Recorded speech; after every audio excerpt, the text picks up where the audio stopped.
Aujourd'hui, dans On vous emmène, un joyau très cher au cœur des Français, le Mont-Saint-Michel. Il attire chaque année des millions de visiteurs, mais il est en danger et doit être rénové. Vous allez découvrir en exclusivité ce chantier qui donne le vertige. C'est devenu un balai aérien habituel. Aux premières heures de l'aube, le Mont-Saint-Michel se réveille avec un bruit d'hélicoptère. C'est le seul moyen d'acheminer des échafaudages au plus près de l'abbatiale. Ils ont été apportés ici par les airs, ils repartent de la même manière. Comment les choses montent ici. On a 80 mètres de hauteur, donc il faut arriver là. Et donc c'est l'hélicoptère. Voilà, on n'a pas le choix. Ces rotations vont se multiplier dans les mois à venir, car le Mont-Saint-Michel est en danger. L'abbaye a survécu aux guerres, aux incendies, aux tempêtes. Mais derrière la carte postale, prisée par 3 millions de touristes chaque année, une autre réalité. Ces murs sont en souffrance, des restaurations s'imposent d'urgence. Comme ici, sur le magnifique escalier de dentelle emprunté par Sylvain Michel, le conservateur. Avec l'érosion, on a le joint qui disparaît progressivement. Donc une ouverture avec l'eau qui peut pénétrer à l'intérieur de la pierre et des maçonneries. Donc à terme, ça peut chuter. Cette partie de l'abbatiale est interdite au public. Nous sommes sur la terrasse du haut. Les pinacles, les gargouilles, les arcs boutants sont rongés par de la mousse qui les fragilise. Il va falloir tout brosser et nettoyer. Au sol, de multiples fissures sont apparues. Il est prévu de les couvrir par une couverture en plomb. La conséquence de ces infiltrations, la voici, à l'intérieur de l'abbatiale, en dessous des fissures, les murs sont devenus verts. C'est un ensemble d'algues, de mousse qui captent leur eau ici, puisqu'il y a des circulations d'eau à travers les voûtes. Ça peut tomber si on n'y remédie pas. À l'extérieur aussi, il y a des risques. Des pierres menacent de tomber. Des cordistes ont été appelés en urgence. Tu peux m'envoyer la manille, s'il te plaît? C'est bon? Ouais. Ils vont devoir poser des filets sur les rochers pour les maintenir en attendant d'autres travaux de fond. On met en place un accès pour intervenir après par la suite. On va commencer à faire des petits travaux de maçonnerie. Au total, des travaux importants qui auront un coût pour l'État.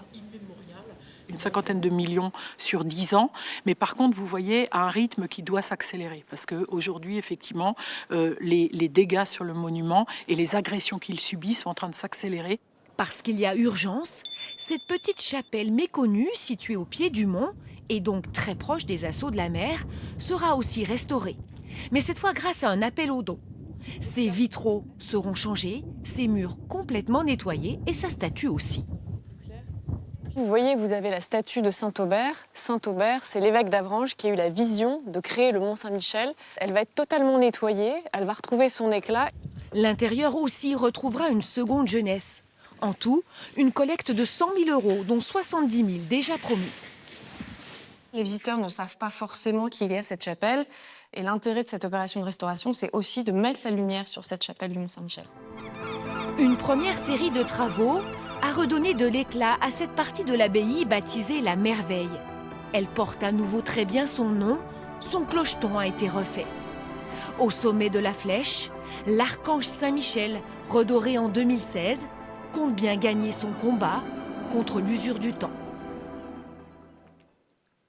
La Merveille, cet ensemble de bâtiments gothiques, témoignage du savoir-faire des bâtisseurs du XIIIe siècle.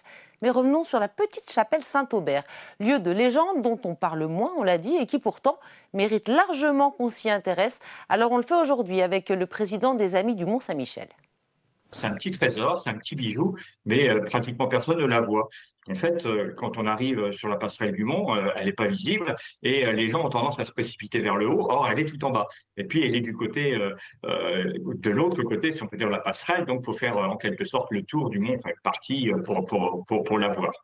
Alors cette chapelle, elle est toute simple. C'est ça aussi sa force. Je trouve que c'est la sobriété, la simplicité. J'aurais envie de dire un petit rectangle avec un toit de pente, deux jolies petites fenêtres, toutes simples, hein, plein cintre, et puis à l'intérieur un retable en bois. Et sur le pignon aussi, on a une statue de Saint-Aubert, hein, Saint-Aubert qui est le fondateur du Mont. Il est simple, discret, presque invisible. Pourtant, ce sanctuaire est à lui seul un patrimoine chargé d'histoire, une de ces découvertes faites par hasard, mais que l'on n'oublie pas. Vous allez comprendre pourquoi.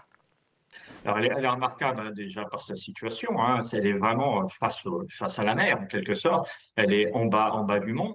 Elle fait partie de l'histoire du mont. Hein. Pendant très, très longtemps, il y a eu la vieille coutume des rogations. Je ne sais pas si vous dit quelque chose, mais en fait, c'était avant l'ascension, hein, 3 jours avant l'ascension. Hein, et ça se faisait partout en France. Hein. On faisait des cérémonies, on faisait des processions. Hein, et le clergé, les gens du mont descendaient à la chapelle. Et là, il y avait des prières pour que la moisson soit bonne. Voilà, un vieux rite, hein, sans doute païen à l'origine, mais c'est vraiment aussi un lieu de vie, quoi. Il y a des gens qui ont prié là, qui sont venus là et qui ont espéré que la moisson serait bonne hein, tout autour du monde. Restons autour du Mont Saint-Michel. Sa baie abrite le plus haut récif d'Hermel d'Europe, un véritable îlot de biodiversité menacé lui aussi, car les prés salés qui l'entourent sont souvent malmenés par les visiteurs. Alors depuis plus de 10 ans, des actions sont menées pour préserver ces milieux fragiles et restaurer les zones humides du site. De retour sur la terre ferme, étape incontournable à l'entrée du Mont Saint-Michel, la célèbre auberge de la Mère Poulard.